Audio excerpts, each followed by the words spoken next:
Happy Wine Wednesday. Happy Wine Wednesday. Woo, Mira Boucher. How's it going? Pretty great. You know, I had my first haircut in a long time today. I know you look pretty Yeah. hot. Well, I have to say. Thank you. Well, people are just seeing people they don't know. Maybe like, yeah, my co-host here is also my wife. So okay, that's fine. So now that we have established that. So you're allowed.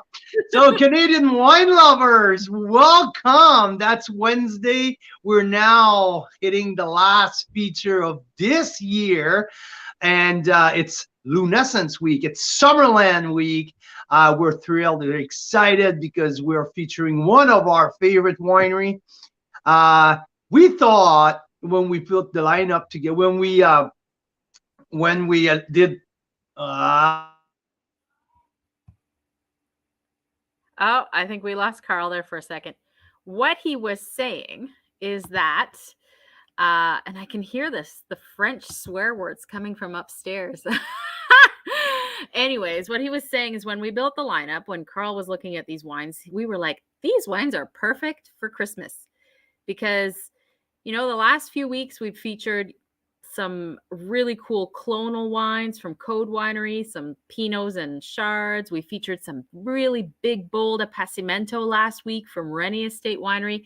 And this week from Lunessence, we're seeing balance, we're seeing elegance, and we're seeing a lot of versatility in this pack. Perfect for Christmas. And let's see, Carl might be back any second. But yeah, it's perfect for Christmas and all those holiday feasts. There is an incredible rosé that we only wish we'd found sooner because it would have been probably would have been in one of our top 6 packs or something earlier this summer. But that rosé we hope to have on Christmas, Carl, with some turkey.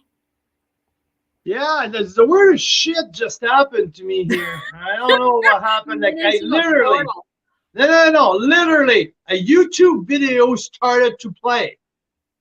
Oh, really? I am not joking you. I've never seen that before. I'm just talking. What? You probably had a notification and somehow got touched. You know. Anyway, wow. Your screen. Wow. So yeah, so I guess that you were talking about the rosé. Yeah, I think Vicky jumped in right as you were saying I'm hot. So. Oh, you know, geez, look at that! Like this is pretty spectacular. I love that haircut. That's for sure. Hey, come on, we're featuring some spectacular wine. You got a new haircut. This is a pretty darn freaking great Wednesday. So, time. And guess what? Like I cannot freaking believe it, but Christmas. I mean, it's next week and that's it. It's Christmas. Oh, that's it. And that's why when I was putting the whole schedule together of offering, I'm like, yeah, it would be cool if we finish close to home. Like, come on, this winery is 5 minutes from home. It's right up the hill from here. Yeah. We love these wines. And also, these are food wines. They have a great structure. All of these wines have bright acid.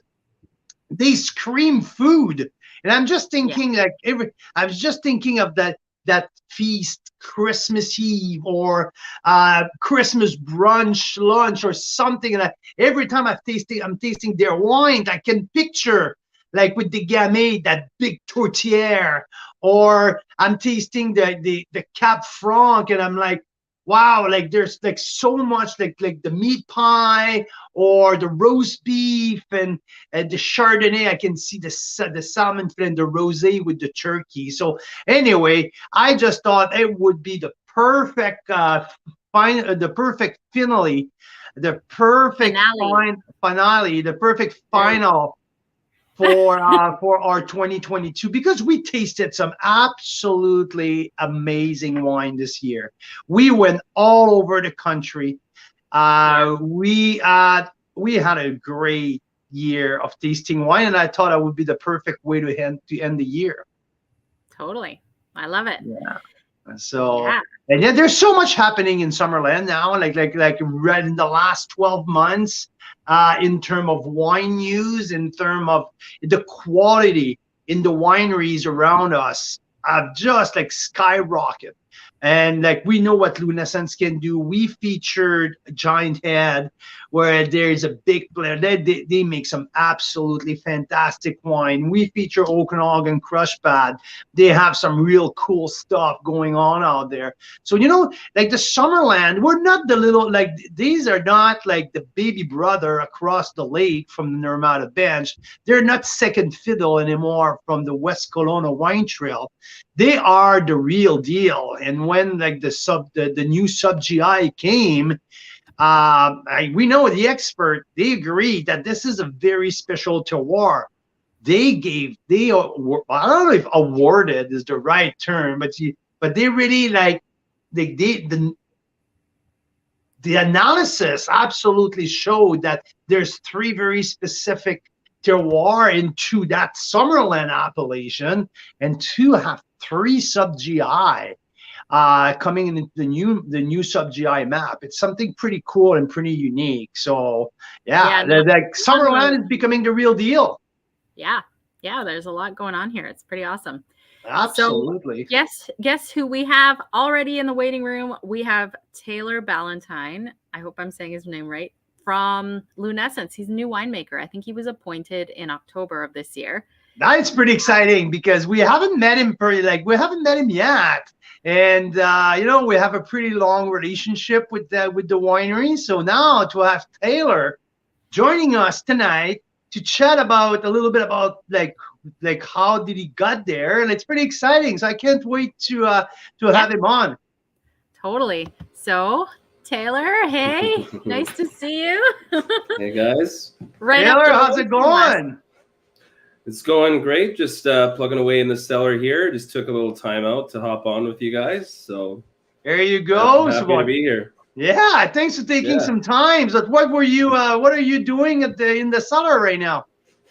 I'm just barreling down some Merlot and just really putting all the wines to bed, just to have a nice little break, because it's this season was very hot and heavy, and it all happened. It's kind of the same story for everybody. It was very condensed and it was very intense and fast when it did happen. There was a lot of waiting for things to really kick into gear. So, hey Taylor, I have probably like 5 million questions in queue here. So I have so many things I want to ask you. How about like I would like our members to know a little bit more about you. Like I don't want to go with that cliche kind of, tell me more about yourself. But we're not on a date here. But how about your background? Where did you study winemaking and enology? What's your background?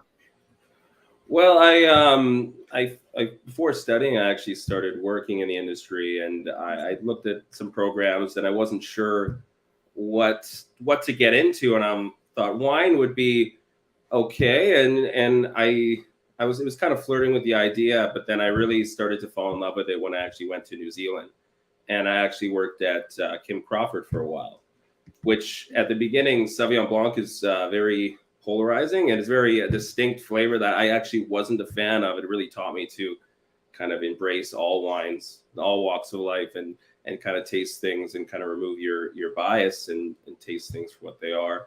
But following that, my family actually opened up a winery on the Narrometta Bench. Since it's sold since, but I've been continuing on in the industry, and I studied through the Okanagan College program in online education as well. I did a bit of a wine chemistry course through the Washington State University online, and I've just been kind of plugging away ever since. So it's been over a decade, so quite a while. That is cool. So a local boy, and I love that, because that's when people tell me, so how do we describe the progression of the Okanagan and all the Canadian wine industry? And I always said, like, you know what? Like, I think now we understand more and more which grade grows great in every single very like specific spot. We understand our terroir better, but also now we know that our industry is at the right place when we start to grow our own talent. 15 years ago, most of our winemakers were coming from overseas. They were all French or New Zealand and Aussies, and like we had to import our talent. And now more and more we see our people from here They don't go anywhere else. They come back home. They go learn a little bit overseas, and they come back to work at home. So to me, it's a big step in the maturity of our industry, right? Absolutely. I think I'm missing the accent though. I feel like so much is just comes with the accent where you just Hey, get on that pedestal as winemaker, right? I can sell you. I can sell you a 6-pack of my accent if you want. Yeah, but I think you do kind of hit the nail on the head where we're a very young industry and we're really starting to mature, and you can see that maturity on many different layers where you talk about the talent being more from home, and even with the varietals, how we've been really starting to focus in on some of these geographical indicators, focus in on what we do well and where we do grow those varietals well. And it really, we have a lot of stubbornness, I think, in the valley, as far as maybe, I don't think I need to go too far into that, but there are people that like to do things, tried and true in one way. But when your neighbor is able to command a certain price for a varietal that grows extremely well and makes great wine, it just naturally happens so that everyone ends up planting that varietal, because why wouldn't you, right? So I think it just naturally occurs that way, and we keep getting better and better as time goes on many different layers. So, and I think the term like maturity of our industry, like maturity of thinking, maturity of knowledge, like now these things are piling up. We're adding chapter and chapter to our book of knowledge more and more. And it becomes obvious sometimes, like, wow, we've been doing the same mistake over and over again for 20 years. And no one ever had the balls literally to move on and do the right thing, the thing properly. And I think we are having that new generation of winemaker, and like now changing stuff and changing for better. And they're talking about that. When you look at Summerland in terms of its own terroir, what is so attractive for you to look at the Summerland terroir? Well, Summerland has been, I think, the underdog where people have not been discussing Summerland very much, but it's very much so.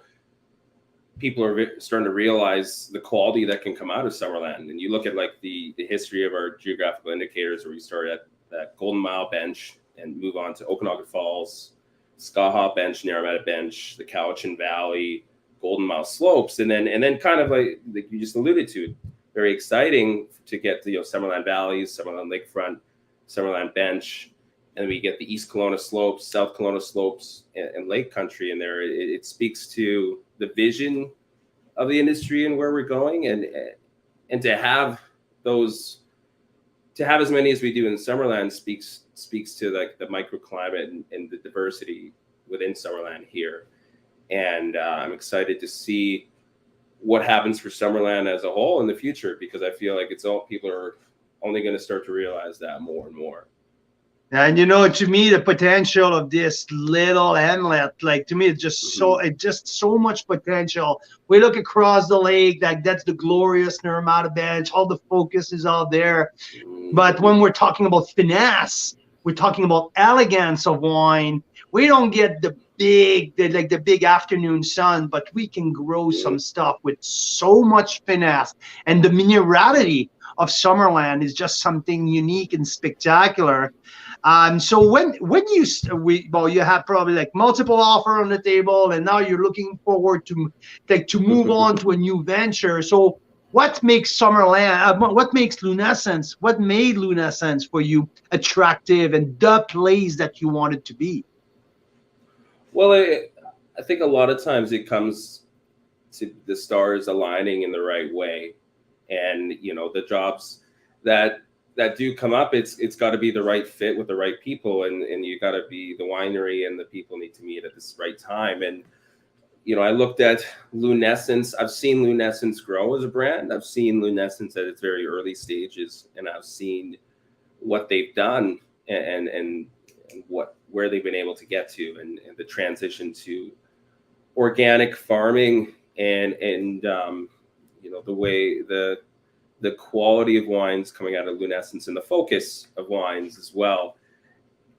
All were things that I really like to see And the new vineyards that we planted here as well speaks to our vision. And we grow Riesling. At the beginning, we grew Gewürztraminer, Riesling, Pinot Blanc, Merlot, and Syrah.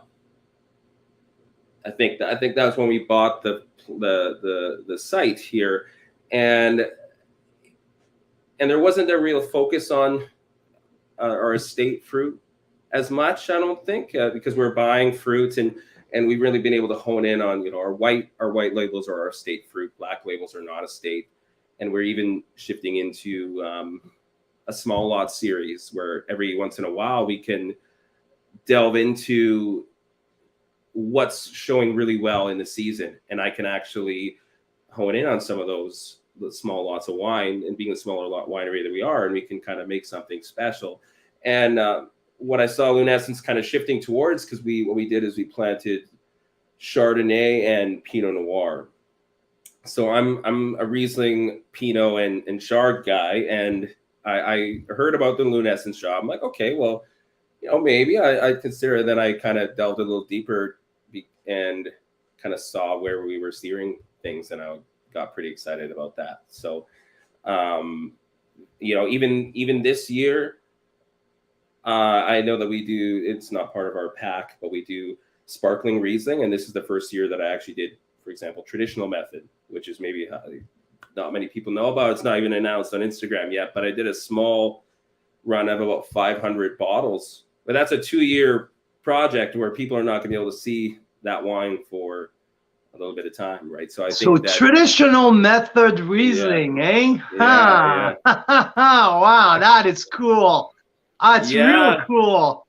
It took a bit of convincing, but it's something I definitely wanted to do. And so I, doing that and shifting into Pinot, like the Pinot that we got our first fruit this year, and that went into our rosé. So I'm looking to expand the Pinot program, and just keep moving things in the direction that Lunessence has already been headed. So I think it's exciting. Well, I know that.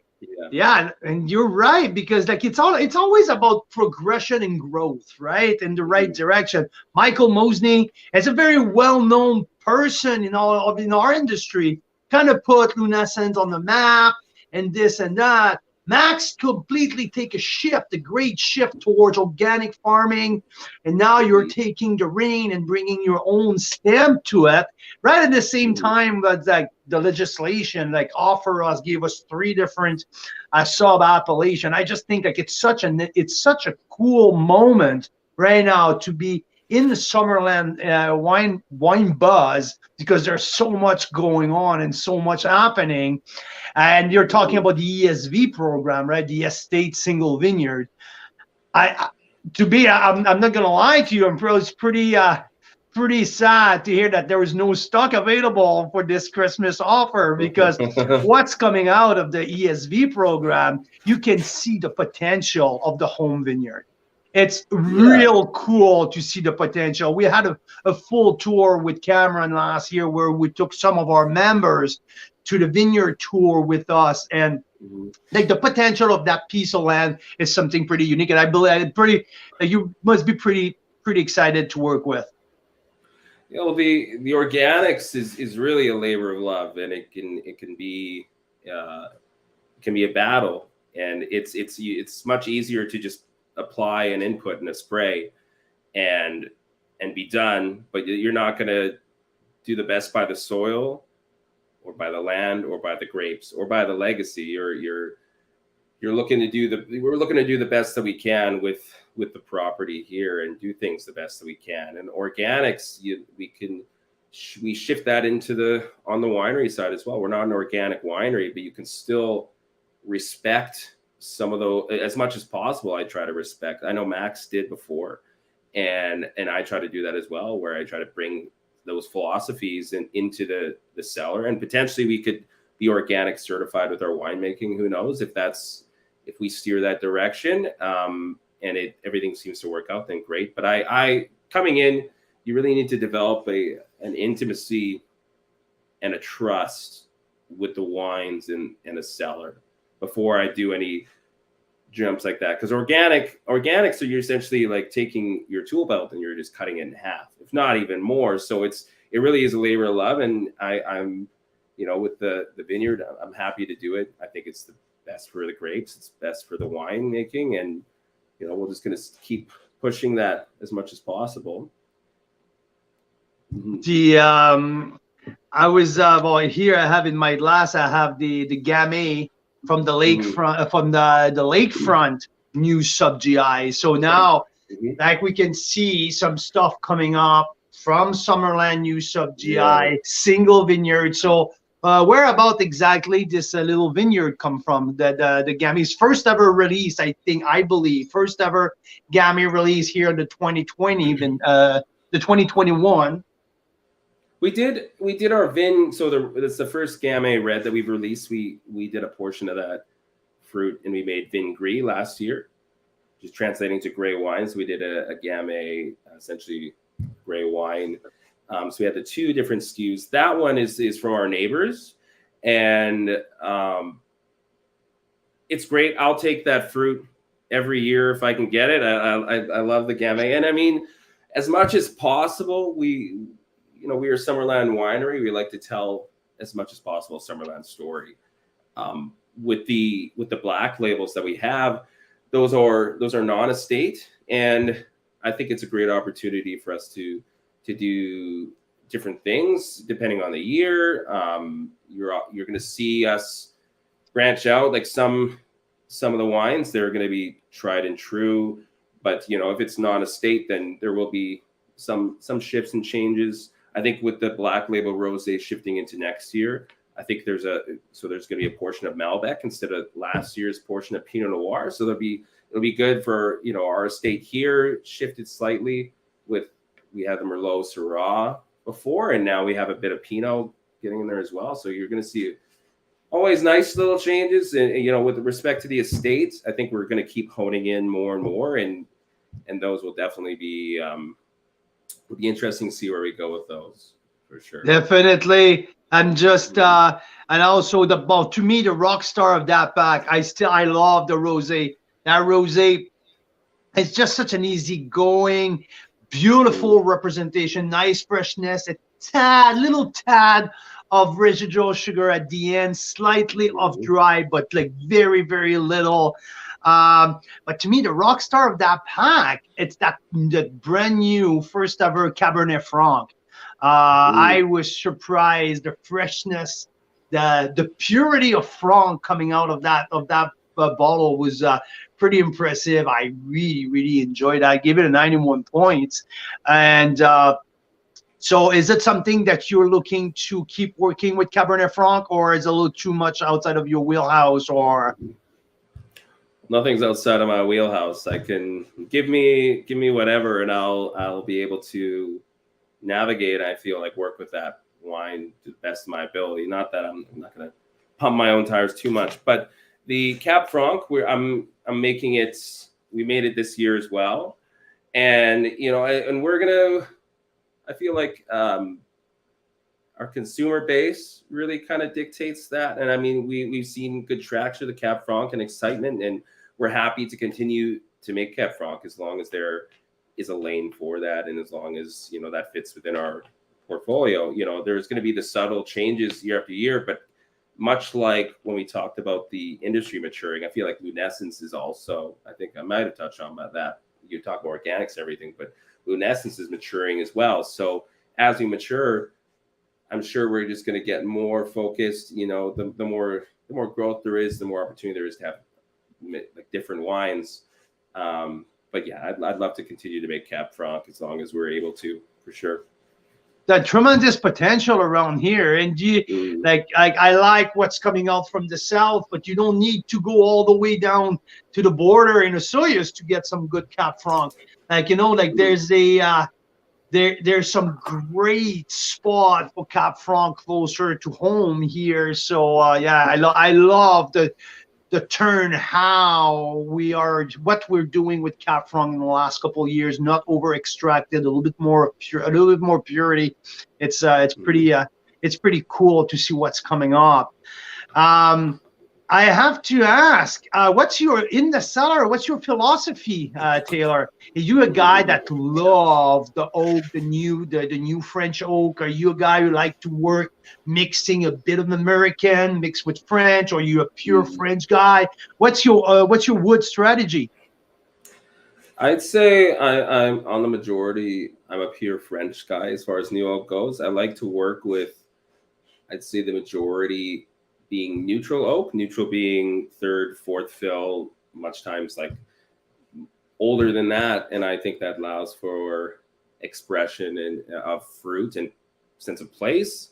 I don't like masking things in new oak too much, because then I feel like you're not giving the grape, and we talk about these indicators, you're not allowing the fruit to really shine through. um and I'd say that's probably my oak philosophy. A lot of times I allow the wine to kind of tell me what it wants as well, and as much as I can, I try to navigate with the year. So if there was a certain varietal where I found that it might be lacking in texture or intensity of flavor, there might be more of a new oak component in that. If I can manage it, usually you need to be proactive, especially with the supply chain being what it is. You really need to order your barrels well well ahead of time. But yeah, I don't like to go too much on the recipe side of winemaking, where I like to kind of be adaptable to the season. And I think there's a place for some neutral barrels. A lot of times in the industry, you can grab some used barrels from someone else who's not using them. For example, everyone supports each other, but there's some American oak neutral barrels that once they've kind of extracted those really intense flavors, I really do like the neutral American oak barrels. And at that point, I'm more accepting of using those as opposed to that heavy American toast up front. I like a little bit more of the finesse, but yeah. Speaking about being adaptable to each and every growing season, let's talk a little bit about the 2022, because I've been talking to winemaker from all over the country about 2022. There's mixed result. Telling you, in Nova Scotia, their season were completely reversed than what we got here in BC. Out early start, outstanding beginning, warm June, warm July.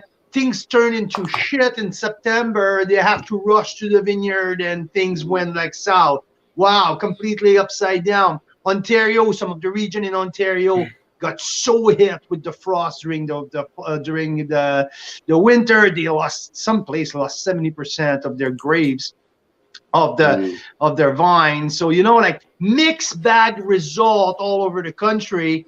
Here in the Okanagan, I feel more that I talked with people, more of great feedback that I got from north to south. Big crop, healthy crop, and some would say that exceptional potential. So for your first vintage in Summerland, your first vintage at Lunessence, how would you yourself describe the 2022 season? Easy. Yeah, it's so easy. No, like it was like I kind of alluded to earlier, it was very condensed and intense. We had a very late start to the season, and we came off the backs of the winter we just had, where a lot of people we saw temperatures quite cold, and to the point where we actually saw bud death in the vines. And maybe your listeners are aware of that, or maybe they're not, but there were some people, you can actually break off some of the canes, you can actually dissect into the bud and see the different layers and see how far back the cold actually touched the vine itself. And you have your primary shoots, which are going to be the most fruitful, and then you're going to have your secondary and tertiary. And it's kind of like the vine's safeguarding system to just push out some growth. So primary bud's going to be most fruitful, secondary is the second best, and then there's a tertiary just as like the final one. But there's some people coming and expecting about 40% death in their vines for what they usually expect. So coming with COVID and everything, and coming off the smoke of last season, it's just, this year was very much people throwing their hands up in the air being like, what we get a break? But it's with navigating. I feel like some growers were proactive in the way of, well, if you pruned a little bit too early, you might have eliminated some opportunity to be able to leave more growth and navigate the season that way. I've spoken to a few people, and I was actually part of the pruning season as well last year. I just came from Tantalus, moving over to Lunessence, so we were out in the vineyard and we left a lot more. We left a lot more buds. We just knew we're gonna have to do a bit of cleanup and management as the season progressed, because there'd be a lot of growth and too much, and we'd have to remove some of that growth. So you were proactive enough, you could help things that way. But then when the season, that slow start made for the season to, at the end, feel like we really got lucky with the season's end. We got heat that I don't think we've ever seen in the valley. I think I was talking to somebody who's grown for 40 years, and they've never seen anything like the sun that we got. And really, we needed it. If we hadn't have, we would have seen varietals not hitting the maturity, like the grapes not hitting the ripeness and maturity that we actually needed. And when it was time, everything kind of happened all at once, and everybody was scrambling, and all the trucks delivering, like everything was, it was very condensed and intense, but it was great. It was just, what we sign up for, really. And the quality for what I'm hearing, like, has potential to be pretty spectacular. Healthy crop, lots of grapes in that side of the region. I know that where you used to work in Tantalus, in that part of Kelowna, they had some frost damage. But down south or down in that area, I'm hearing that the crop is healthy, the quality is fantastic. So pretty cool vintage to have, right, for your first one here in Summerland. So it can be a big statement vintage right out of the gate.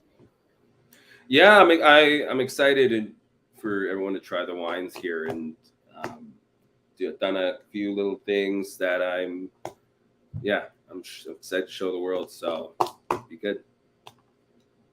What would you say? Is there any star grapes that you say will probably maybe show better than others? Do you think that there's something like really special that's going to come out for 2022, a better varietal than others?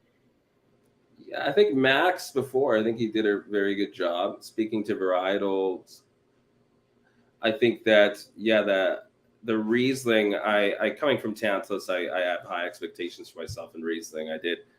This year I did left a bit more residual sugar in our Riesling, and I feel like the balance is quite good. And the complexity, I actually did a wild ferment Riesling, which is, sometimes a little bit scary to do, but when you can pull it off, like I had a few people tell me that, maybe I'm crazy, but I'm very excited to showcase that one. And, we're releasing Chardonnay again, the first estate Chardonnay we've ever had. So it's sitting in barrel. I'm just looking at it, seeing how it develops, and it's its first year, so I don't expect it to be as complex as it's ever going to be, but I'm pretty excited for that one to be showcased as well. And we purchased some Chardonnay from Naramata Bench as well. So we 2019 Chard, which is in the pack, which is actually showing fantastic. I'm excited to have more Chardonnay as part of our portfolio coming up.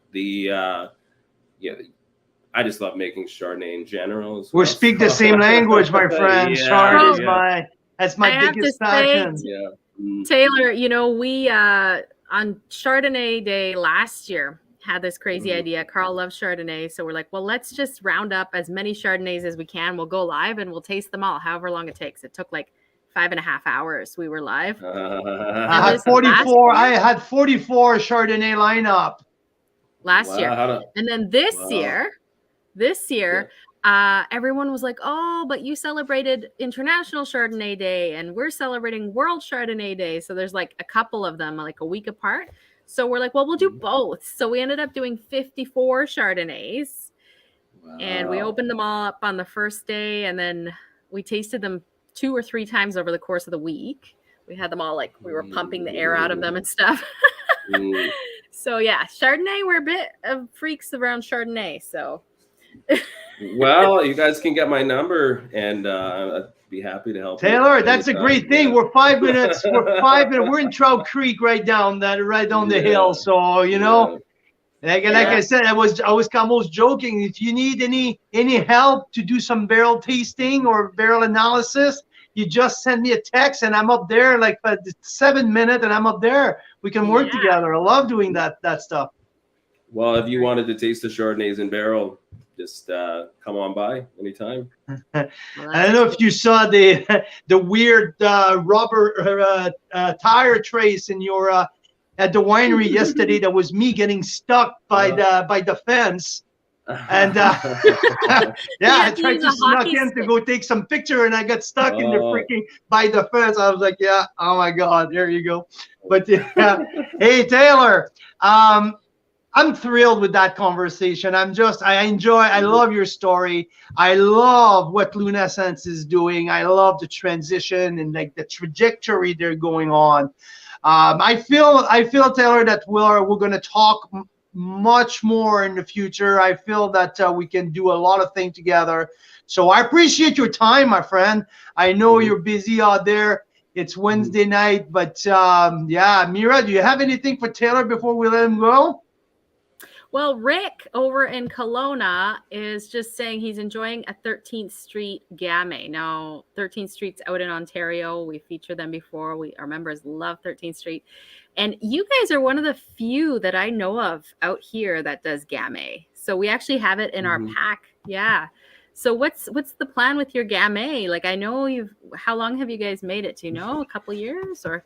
Yeah. So we only made it from, I believe, from the 2021 would be the first year, at least to my knowledge. And then we did the Vin Gris, which is the small part of our small lot series. So we've done that again. We're releasing more Gamay.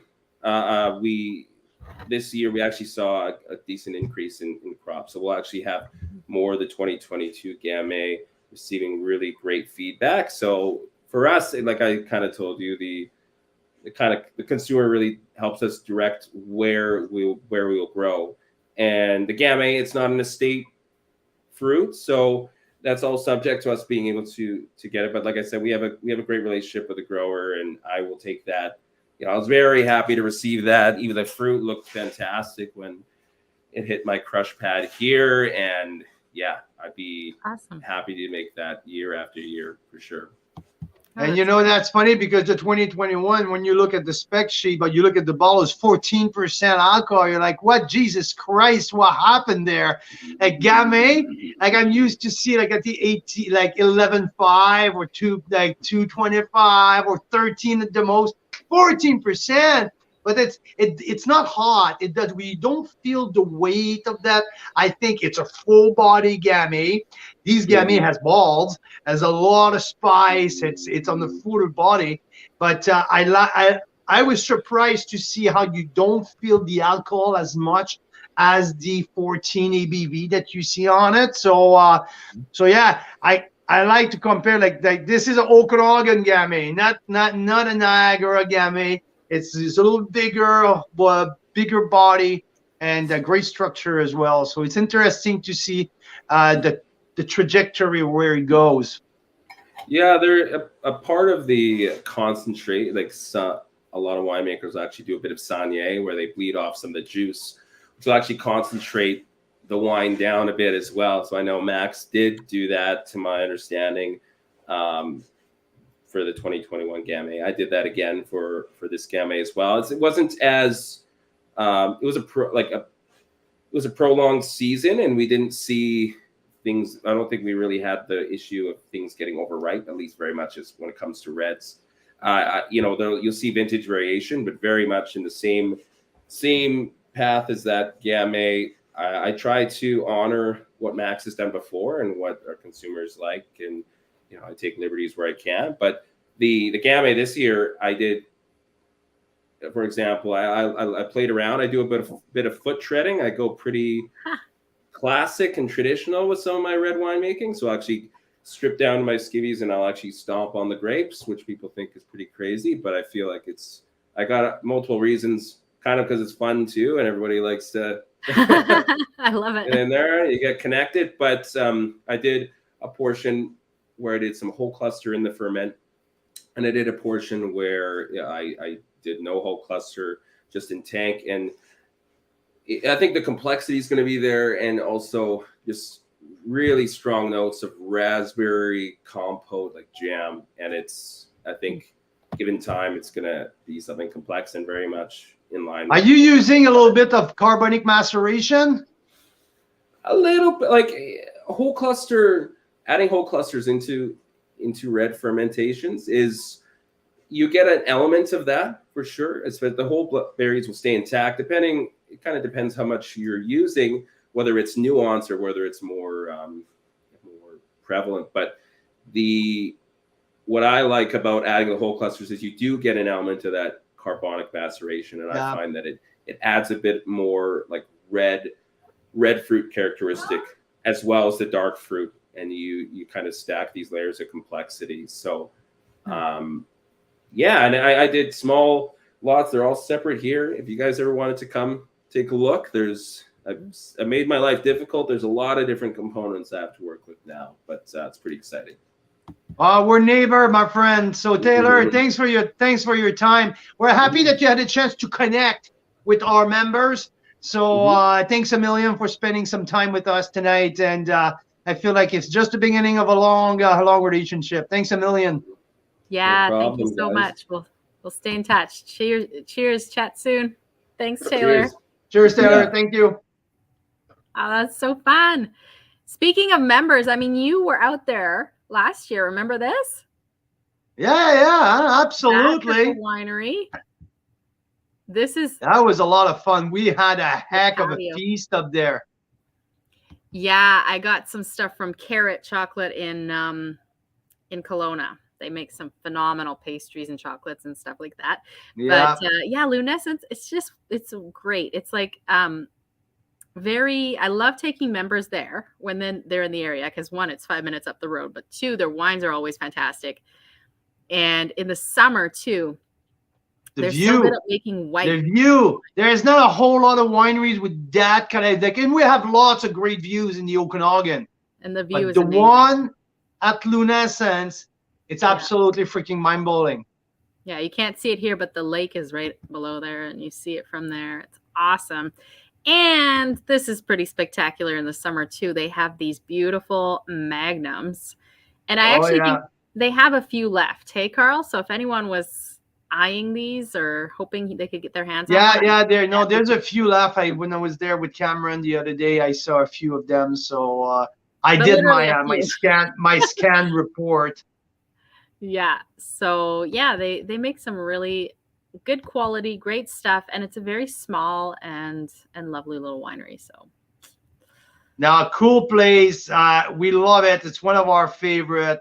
So yeah, this is Lunessence week, guys.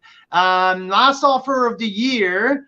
Last regular offer. We never know what can happen in Carl's Wine Club world. We never know which kind of email we can have on a Thursday morning or whenever, and do a little flash. We're always ready to pounce. Like if a winery says, "Oh, we have a few cases left of this," and we know it's a really good wine, sometimes we'll send a flash feature. But as far as we know, literally right now, there's nothing else planned till December 31st. And speaking of December 31st, you guys should stop by and join us on New Year's Eve. We are doing our third annual New Year's Eve wine exchange. Third. Yeah. First one was the first year of COVID, 2020. So that's going to be great. What we do is we wrap up enough bottles for everyone that's coming. So whether it's like 15 people or 30 people or 40 people that join us on Zoom, all the bottles we wrapped and numbered.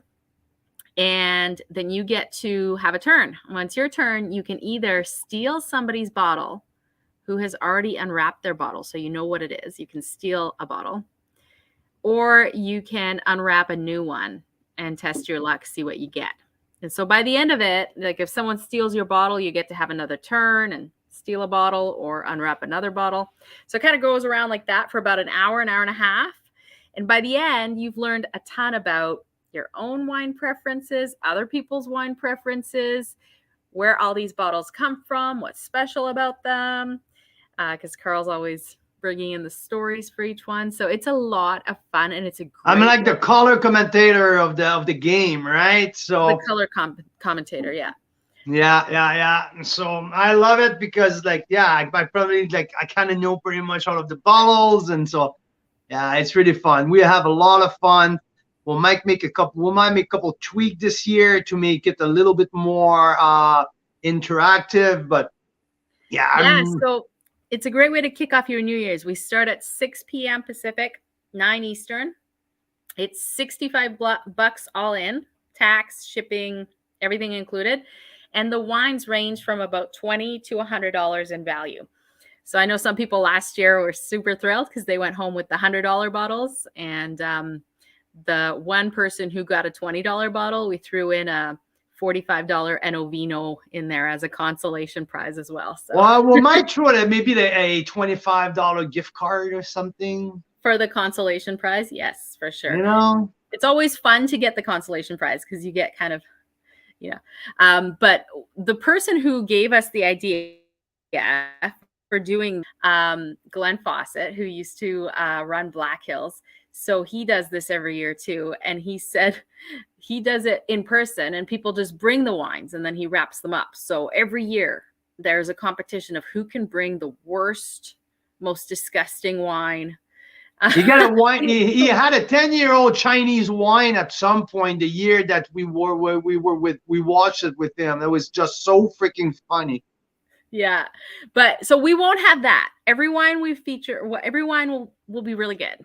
No, it's all Canadian wines. It's all wine that we either already feature or we will feature, or it's all top notch wine. Or library stuff that you can't buy anywhere.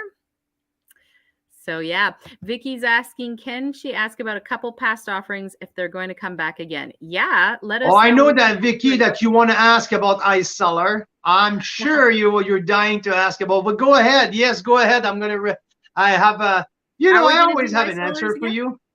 Are we going to do Ice Cellars again? Yes, absolutely. In March. March or early April. I spoke with Adnan. Late last week. And yes, Adnan doesn't want to do it in the winter. He's really careful about freezing the wines, and because he knows how many members we have out west, so he wants to keep it late March or early April. So we just need to confirm the date. But yes, we're scheduled for Ice Cellar. Intersection, we sure always have the community, the flow of communication open with Intersection. I was there again a couple weeks ago, and they have a bunch of cool stuff. Yes, absolutely. I am looking at, not sure if February was not confirmed yet, but we're looking at something close early in the year as well. So Vicky, yes and yes. Awesome. Yes. And as far as Intersection goes, if you do need something sooner, we live close by and we have an ongoing sort of partnership with them. So we can definitely hook you up for anything that they feature or things that might be from their library or things like that. So let us know. Yeah, so there's that. So that is New Year's. There's also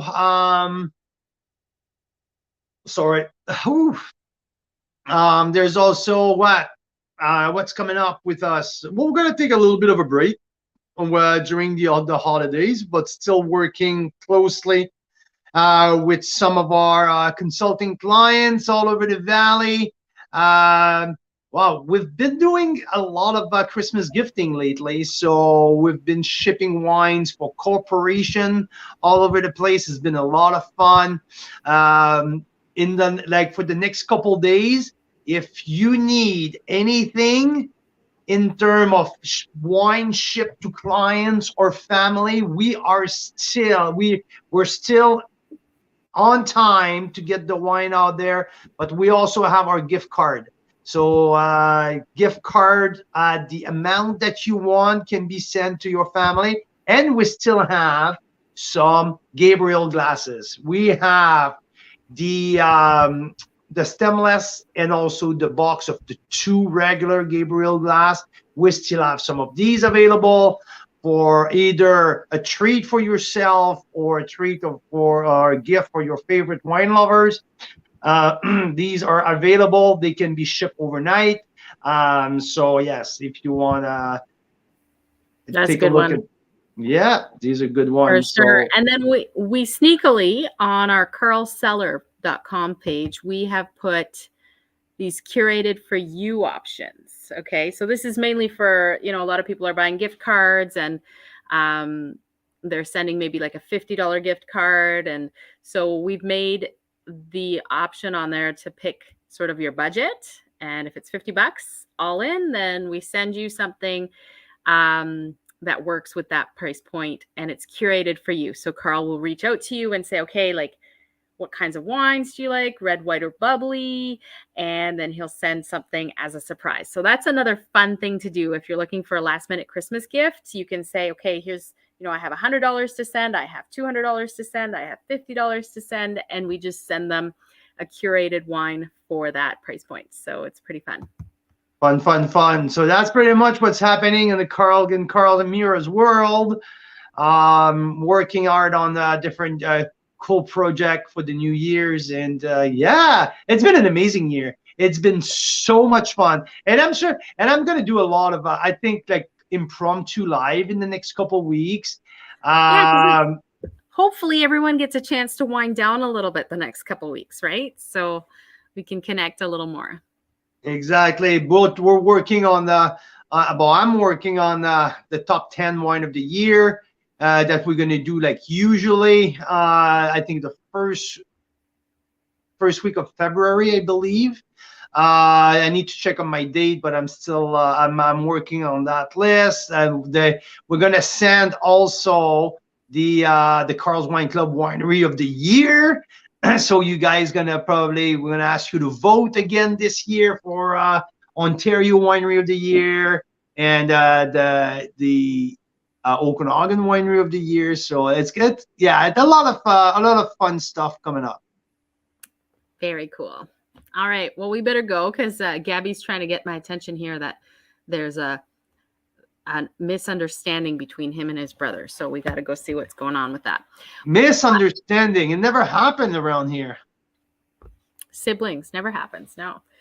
But yeah, it's great to chat with you guys. It is, right. It's Lunessence week. So we can close up our last feature of the year with a fantastic rosé. I love that rosé, actually. Rosé, Chardonnay, Viognier, Cab Merlot, Gamay, and Cap Franc.